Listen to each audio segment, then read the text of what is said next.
Live from the podcast studio, this is From Long Distance to Marriage with Rich and Andrea. We're a once long-distance couple who closed 5,000 miles of distance and are now happily married. We talk long-distance, marriage and relationships.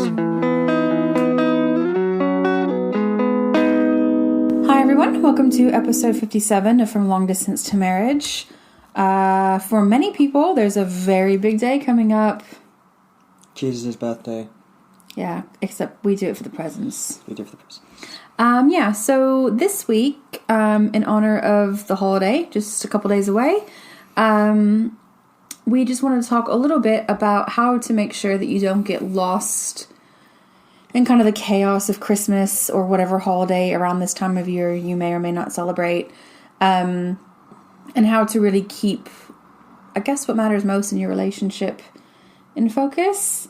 So there's two sides to this, because there's the people who are together, and then, yeah, like you said, I think you can get really easily caught up in the how big a gift does it need to be, the chaos. You know, I think a lot of people are still working right up until Christmas Eve, including Christmas Eve, so it can all feel a bit stressful and like there's no time.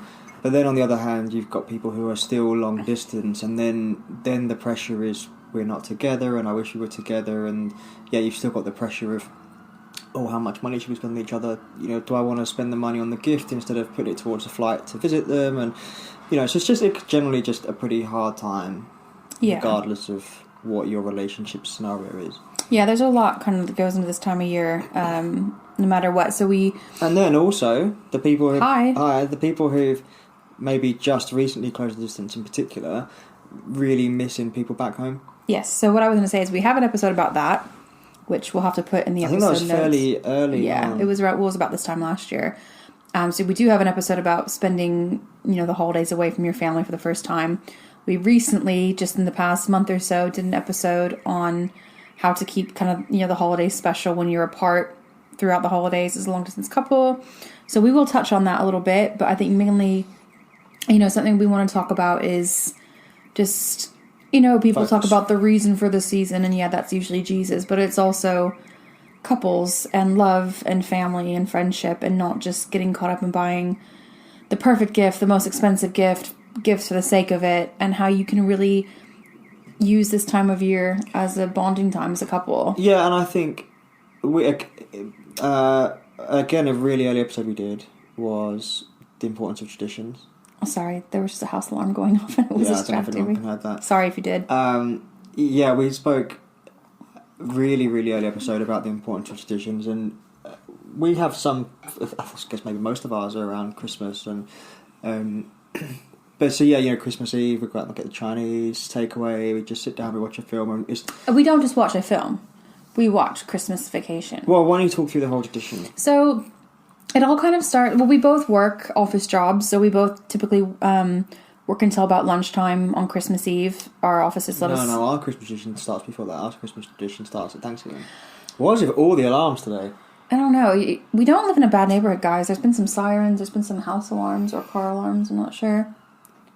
God's sake, it sounds like we're in the middle of New York City. Yeah, it does. We're like in a little suburban village in Kent. So... I guess, really our holiday tradition kicks off at Thanksgiving. So mainly, all but 2 years, we've been here for Thanksgiving. It's not a holiday in England, as most of you probably know. But whether we have people over or we just do something little, sometimes we'll have friends over. This past year, my sister and her family were here. We did the whole thing, all the turkey and all the sides and stuff. Some years it's just the two of us, and I'll do like a turkey breast. We'll split it and some of the sides and just a little thing. But then we also decorate for Christmas once we've eaten. Sometimes I do it before. Then we sit down and we watch Jingle All the Way, which was kind of your insistence. And this just kind of happened. One year we had... Well, because it used to be on TV every year here, so I just kind of got into the habit of watching it. I don't know how we watched it the first time. It was just... was it just on? I think it was on TV or it was on Netflix. It just became something that and now it's just a fully entrenched tradition. Yeah, it is. I mean, it all kind of started like one year. It was when we were still renting Rich's dad's house, and his dad and stepmom and his sister and brother-in-law came over. I cooked the meal, kind of did it all on the nice fancy china plates and stuff, and then everyone left because it was an early meal. And then I just decided to decorate for Christmas, and then we sat down with another slice of pumpkin pie, and Rich was just like, oh, can we watch Jingle All the Way? And then next year he's like, I want to do that exactly the same way again. And I think that's how, a lot of traditions evolve. You do something, you think, actually, that was really nice. Let's do it again. And I think because people, if you haven't got one, I think you can be pretty eager to, like, let's think of one, let's make one. And I kind of feel they should be a bit more organic than that. Like, if you've got, your song, I don't really think you can just say, oh, let's make that our song. It should be, it was playing at a certain time or whatever. And I feel traditions are similar. They should be fairly organic and something not just forced, not just your favourite film. Yeah. But then go on, carry on. We've got more. Yeah. So then throughout December, we watch lots of Christmas movies. We just enjoy the time together. We take a lot of walks around our neighborhood to see the lights, on all the houses.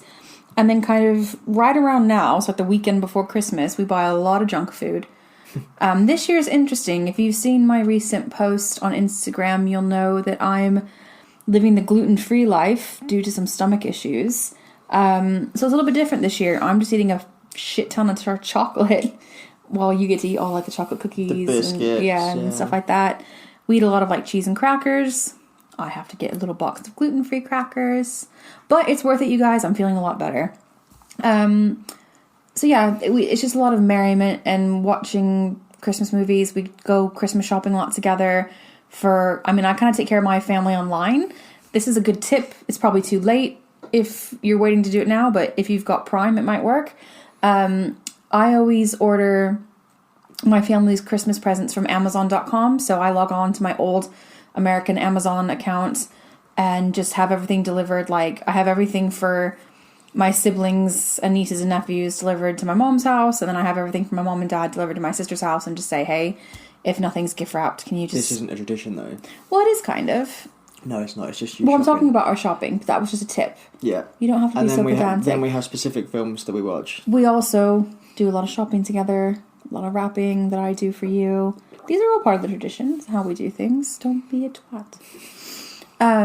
Yeah, and then on the 23rd, we watch Christmas with the Cranks in the evening after dinner. And then, yeah, Christmas Eve, we both, like as we're starting to say, we both typically work a half day, get home kind of mid-afternoon. Sometimes we'll go out for a drink with friends at work or something. And then we just kind of chill with the dogs, give them their presents. The dogs and the cat all get a little something tasty from the pet shop for Christmas. And then once the evening rolls around, we usually exchange our gifts just between the two of us. We get some sort of takeout food, often Chinese. And then we sit down with Christmas Vacation, and it's lovely. Christmas morning, we get up early, like as soon as the sun's coming up, which here is about 7:30 in the winter. And we go on a little hike, more like a steep walk, to earn our Christmas calories. We take the dogs so that they get nice and tuckered out. And then we go to either one set of your parents or the other, spend the day, and it's really nice and enjoyable. And then Boxing Day we swap, and then the next couple days we have off, usually between Christmas and New Year. We kind of just watch our favorite action movies.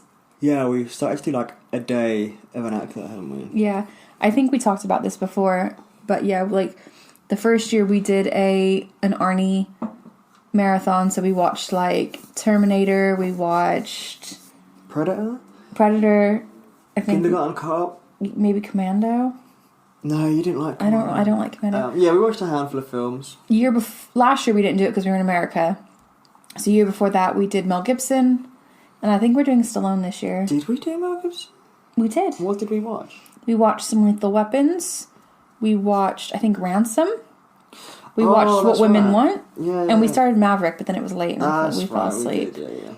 And this year I think we're doing Sly. Yeah, there's so many you can choose. So that's become good fun. So that's a newer one. We've only done that in the last couple years. So, but we're so busy over this Christmas. I don't know when we're actually going to do that. But the traditions are fun, and so I think splitting down to the different audiences again. So if you're together, I think it's just about trying to make time for each other. And I think this is we don't have the battle of children. Not that children are a battle.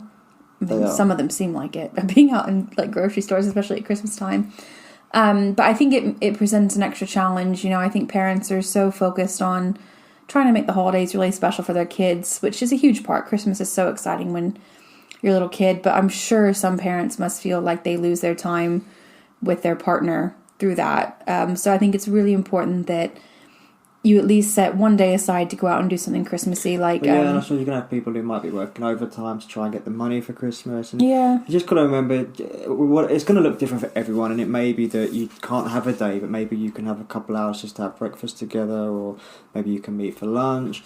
You have to just figure out what works for you. You don't want to say have a day together and then someone listen and say, well, we can't have a day together. Yeah. So just find some time. It could just be kids go to bed and you sit down and have a glass of wine. But I think if you're able just to find time to focus on the time, because my favourite part as I've got older about Christmas is the time spent with family, because it's not often I spend a day with family. We might visit for an hour, a couple of hours, but Christmas is time you get to spend a pretty decent chunk of time with them. And it's quality time.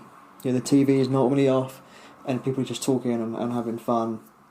So if you can try and have that as a pinnacle of what you're trying to achieve, I think you won't go too far wrong. But then obviously if you're long distance, it's a different challenge, because then also you are spending time with your family while also trying to make time to talk to your boyfriend, girlfriend, husband, wife, whatever. So what do you think about that? Yeah, I mean, looking back, I have some things I would have done differently. Like, I remember Thanksgiving, it was the year that we were apart. So we'd met and, we were doing the long distance thing. We hadn't seen each other for several months. And, it was like my last Thanksgiving living at home. And I just, went down and ate later. It was just me and my parents. We didn't have anybody around. But, looking back, I really wish that I had said, hey, I've really enjoyed talking to you today. But I'm going to go sit down and eat Thanksgiving with my parents. And it was just I don't know. I just wish I had dedicated that time a bit more importantly. You just never know when it's going to be the last holiday that you're at home. You never know when it's going to be the last time sleeping in your own bed and waking up on Christmas morning or whatever it is. So I think just try not to lose too much of your focus and energy into the long distance thing, and try and enjoy kind of the family aspect, because you could be the one moving and then you might lose that. But also you need to try and make it a little bit special with, your long distance partner, because it does make it extra hard being apart during, really exciting and romantic. And especially when you're young, I think the older you are and the longer you're together, there's not all this oh my God, what's he going to get me for Christmas? And we're going to be able to spend this and do that. When you're younger, there's a lot more around that. And I think it's all hyped up, and being apart makes that even worse. So, like you said a few minutes ago, it's gonna look different for everyone. But I think find some time that's not going to cut in with your family time, and that could be difficult if you have different time zones and stuff in your relationship that you're trying to work around. But find some time that's separate, and FaceTime or whatever video chat. Open your presents together. Have a little Christmassy feeling together. Maybe even watch a Christmas movie over FaceTime if you can. And then, go off and do your separate things and enjoy your time with your family. Send pictures throughout the day to each other. Pictures of your presents and things you get. Funny things happening with your family. Try and include your family on the FaceTime, maybe to the person, if they're aware of them, if they know them. And just be present, I think, is the main thing. Yeah. But be present in both places. So it's equally as important to try and set that time aside to talk to one another. But I mean, it's easier potentially if there's time difference involved, because you can be making an effort with your family while your other half is asleep. So you haven't got to be feeling guilty because they're not awake. Yeah, definitely. And then I think even for us, again, like I said, we don't have the kind of added element of busyness of having children, but we went to the mall last Thursday night, so last Thursday before Christmas, and there's still a couple people you're trying to get off on your list. and you just kind of were running out of ideas, and you were like, it's just really snuck up on me this year. Like, it does just come out of nowhere, and the older you get and the busier you are, you know, and you've also had a lot of stuff going on work-wise, you know, kind of over the past month or so that's, I think, distracted you, and it does just roll around so quickly. So try and find just some time to set aside, no pressure, just enjoy a Christmassy cup of hot chocolate or whatever. My big bugbear is I hate just presents for the sake of presents. And that, because it always annoys me, because if I'm struggling to find something, you know, you're always like, oh, what about that? And I think it's just a shit gift. Like, oh, thanks. I get really good at gift ideas, actually. Yeah, you do, but then it's like, oh, we'll just get that. It's like, yeah, but they're not really going to enjoy that. They're not going to use it. They're not going to appreciate it. And I just like and it's the thing that really annoys me about Christmas and birthdays and, you know, even things like Father's Day and Mother's Day, because it just feels like there's a real pressure to get something. And I think that really what people appreciate is like genuine thought, something they can actually use. Not necessarily something they would get themselves. That obviously that's nice, but if it's something that they didn't necessarily realise they wanted, or something they didn't know they could get it, you know, but it's something that's really thoughtful and helpful to them. And it's just part of the pressure of the holidays. I just think I don't like it. It's a bit and obviously you're gonna have that more if you leave it late. But to be fair, I think also to do that and to really give meaningful gifts, you have to actually really think about it and listen throughout the year. Yeah. And I think that sometimes maybe you don't remember to do that. No, it's not just that. I think a lot of it is that, like I said, it's kind of snuck up. Yeah, that is a huge part of it. I've got to get everything now, and then you have the pressure of, well, if I order it online, is it going to arrive in time? And if we go out to the shops, are they going to have it? And also the stuff the shops stock changes around Christmas, so you can't get a lot of normal things because they've got all their... When it rolls around to Christmas, tacky shit comes out into the shops.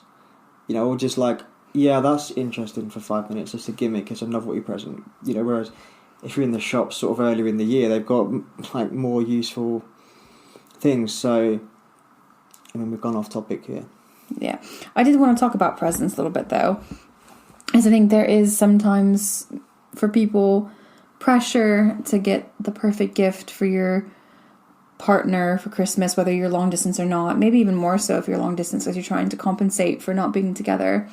And then the older you get, it becomes things like socks and scarves and stuff, and I think there's a balance to hit between, okay, you don't need to get them a really expensive watch or, you know, designer perfume every year, but you also probably maybe shouldn't just get like, oh yeah, he needs socks and underwear, or yeah, she said something about wanting this something, you know, whatever. Like, pay attention throughout the year. Something that I've done this year, I started bullet journaling during the summer, and I made a whole like spread in the journal, a whole list section where I can jot down Christmas present or just present ideas for people throughout the year. If someone says like, oh, I saw this and it looks really cool, I'd really like it, or you hear them complaining about a problem and you know there's a product that can present the solution for that, make a note for it, and then when it comes around to start your Christmas shopping, you can look in there and go, oh yeah, I thought that, you know, my husband or my girlfriend or whatever would really like this thing, and I think it would, you know, be really good. So that's something that people could start doing.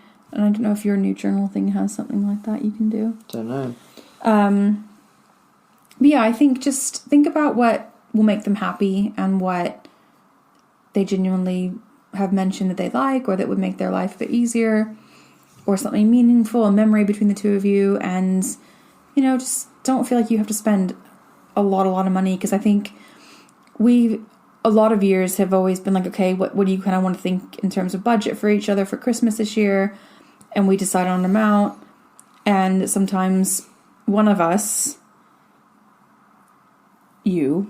goes way over it, and then makes me feel really bad because I've stuck to it, and then I feel like, oh shit. Yeah, but I know you're going to stick to it.